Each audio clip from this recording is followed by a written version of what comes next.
So, hello guys, we are back with another video, and for this video I will teach you on how to get rich and grow a garden like me, as I have 434 billion shekels in grow a garden. So first step is you want to have the 4 sprinklers, 5 basic, um 1 godly, and 3 advanced.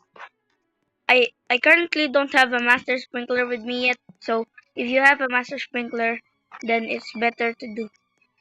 And after that, you need a candy blossom or moon melons or any choice, any tree you want. And after that, you need to place the sprinklers in the middle of all of them. You need to place down 1 master, 1 godly, 3 advanced sprinklers, and 5 basic sprinklers. After that, you need to leave for 1 hour or 20 minutes. And if you come back, your fruits are supposed to be big like these.